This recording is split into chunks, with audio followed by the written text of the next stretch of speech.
get things started in our Stone Creek kitchen this morning again for yet another delicious recipe with Chef Sarah Baer from My Wine Cellar Bistro in the Ahwatukee foothills. You started the scallops for me. Started the scallops during the break. Basically seared them on each side for approximately 2 to 3 minutes. And that's all you really need for these kind of scallops. So we set them aside, and really we're going to focus on a sauce, right? Yes. So what we're going to do is we're going to make a white wine butter sauce. The sauce, we're simply going to start off with a little bit, that's really hot. This is a little bit of cooking white wine, so it's not something that you would necessarily want to drink. Are the cute firefighters going to come, or does it just look like it with all the smoke? There we go. And we're also going to add in a little bit of orange juice and some orange zest. So what would this sauce be called? It's kind of a play on a beurre blanc, which is a traditional French sauce just made from white wine, white vinegar, and butter. Gotcha. But we're going to make it a little bit easier for everyone to do at home.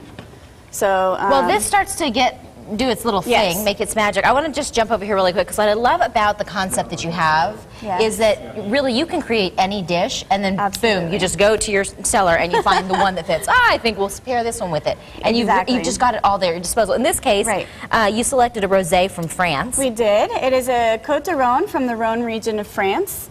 And it's going to be really crisp, a little bit of fruit forward, so it's going to play nicely with the scallops and also the orange oranges, sauce. yeah, I was going to say, those two flavors are definitely can, I mean, I don't know much about pairing wine. I like to pretend like I do, but I don't, just in case anybody was wondering.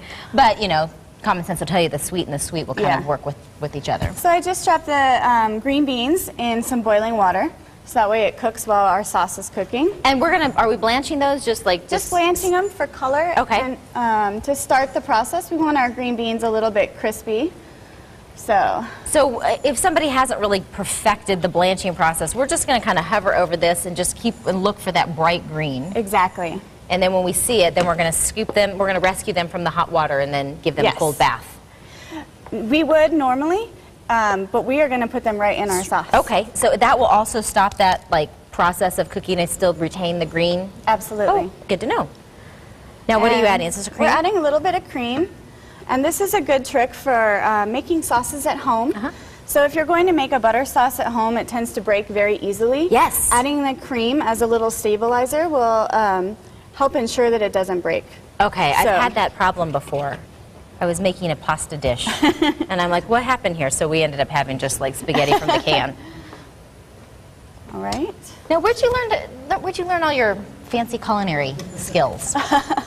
Well, actually, I learned most of them from my old executive chef, Lee Hilson. Oh, I know that you know. Yes.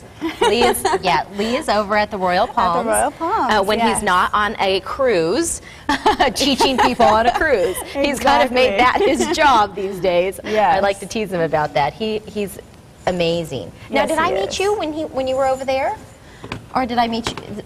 You might have. I feel like maybe I have, now that I'm connecting the dots. Now, this is going to come up to a simmer? Yes, it is. And meanwhile, we can go ahead and we can plate our scallops. Okay. So you just put them any which way you want. I'm going to bring this over here. Now, coming up in our last segment here, what are we going to be doing? We are going to be making an orange-scented cheesecake, and it's a no-bake cheesecake, so it's wonderful for people who don't do a lot of baking. Yeah. I really have never tried a cheesecake. They intimidate me. Yeah, I'm not that much of a baker myself, so this no-bake cheesecake is really a perfect Okay, good. Then you're my people. I trust you now. Lead me into the land of unknown, all right? Well, let's plate this up and show everybody, how this kind of comes together. Just stir in a little bit of butter, or a lot of butter.